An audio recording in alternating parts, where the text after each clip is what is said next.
நம்ம Ashwin sweets and snacks export பண்றதுக்கு 7373041434 மற்றும் www.ashwinsweets.com கான்டாக்ட் பண்ணுங்க. இது குறித்து பேசுவதற்காக இணைகிறார் பத்திரிகையாளர் பிரியன். வணக்கம் சார், இணைப்பில் வந்தமைக்கு நன்றி. முதியோர் உதவித்தொகையோடு சேர்த்து 2000 ரூபாய் கூடுதலாக வரவு வைக்கப்படும் என முதலமைச்சர் மு.க. ஸ்டாலின் அதிரடியாக ஒரு அறிவிப்பை வெளியிட்டிருக்கிறார்.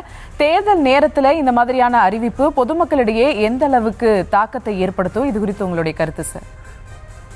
ஏற்கனவே மகளிர் உரிமை தொகை 5000 ரூபாய் கொடுத்த விஷயம், அதாவது அட்வான்ஸாக வரப்போற மாதங்களுக்கு கொடுத்த தொகை, கோடைக்கால சிறப்பு தொகை, அதெல்லாம் கொடுத்தது 5000 ரூபாய் கொடுத்ததே கீழ்மட்டத்துல வாக்காளர்கள் மட்டத்துல ஒரு பெரிய ஒரு எழுச்சியை உண்டாக்கினது நம்ம பார்த்தோம். அது திமுக அரசுக்கு திமுகவுக்கு ஒரு வெற்றியை தேடி கொடுக்கிற ஒரு விஷயமா பார்த்தோம் நம்ம. ஆனா அதே சமயத்துல பாத்தீங்கன்னா எதிர்கட்சிகள் இதை விமர்சனம் பண்றதையும் நம்ம பார்த்தோம். ஆனா டிஆர்ல எல்லாம் 10000 ரூபாய் கொடுத்தாங்க, எலெக்ஷனுக்கு முன்னாடி கேஷாவே டிஸ்போஸ் பண்ணாங்க, அனைத்து பெண்களுக்கும் கொடுத்தாங்கன்ற ஒரு விஷயத்த திமுக தரப்புல இருந்து எடுத்து வச்சாங்க. அதாவது ஒரு அரசியல் கட்சி தேர்தலை நோக்கி போகும்போது, குறிப்பாக ஆளுகின்ற கட்சி தேர்தலை நோக்கி போகும்போது பலவிதமான இந்த மாதிரியான சலுகைகள், இந்த மாதிரி நிவாரணங்கள் போன்றவற்றை அளிப்பது என்பது ஒரு சகஜமான ஒரு விஷயம்.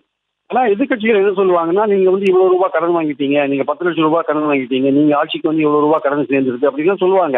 அதை நிச்சயமாக கடன்லாம் ஒரு கட்டுக்குள்ள இருக்கு, ரிசர்வ் பேங்க் சொல்ற கட்டுப்பாட்டுக்குள்ளதான் இருக்கு அப்படின்னு தமிழக அரசு பதில் சொல்றதை நம்ம பார்க்கிறோம்.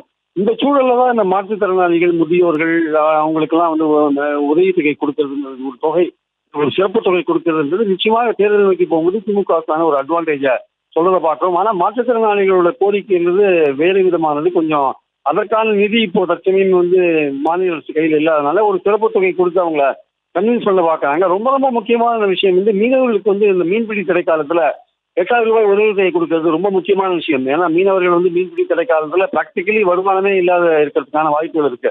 அவருக்கு 8000 ரூபாய் கொடுப்பது என்பது நிச்சயமாக பெரிய அளவில் வரவும் வாக்கு வங்கி, திமுக வாக்கு வங்கி பலப்படுத்துற ஒரு விஷயமா நான் பார்க்கிறேன். அதே மாதிரி தேயிலைக்கு ஆதார விலையை கூட்டி கொடுக்குற விஷயமும் அங்க நீலகிரி வட்டாரத்துல அங்க இருக்கிற விவசாயிகள் மத்தியில நிச்சயமாக ஒரு பெரிய ஒரு ஆதரவு கொண்டு தரும் திமுகவுக்குன்னு தெரியும். ஆனா இது பாயிண்ட் என்னன்னா எதிர்கட்சிகள் இதெல்லாம் தேர்தல் ஸ்டண்ட் அப்படின்னு சொல்லுவாங்க. இருந்தாலும் விளிம்புநிலை மக்களுக்கு ஒரு உதவித்தொகை போகும்போது அதை விமர்சனம் பண்ணினாங்கன்னா அது அவர்களுக்கே ஒரு பேக் ஃபயர் ஆகிறதுக்கான வாய்ப்புகள் இருக்கு. ஸோ இந்த சூழல்ல சர்ஜிக்கல் ஸ்ட்ரைக் மாதிரி தொடர்ந்து ஸ்டாலின் அவர்கள் பண்ணிட்டு இருக்கிறத நம்ம பார்க்குறோம். நம்ம இது கொஞ்சம் எதிர்கட்சிகளை கொஞ்சம் ஒரு கன்சாலிடேட் ஆகிற நிலையில இருக்கிற எதிர்கட்சிகளை கொஞ்சம் ஊசலாட்டத்துல தள்ளுற ஒரு விஷயமாவும் நான் பார்க்கறேன் ஆக்சுவலா.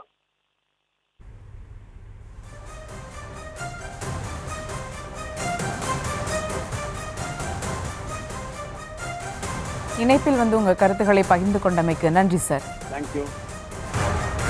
நம்ம Ashwin sweets and snacks export பண்றதுக்கு 7373041434 மற்றும் www.ashwinsweets.com கான்டாக்ட் பண்ணுங்க.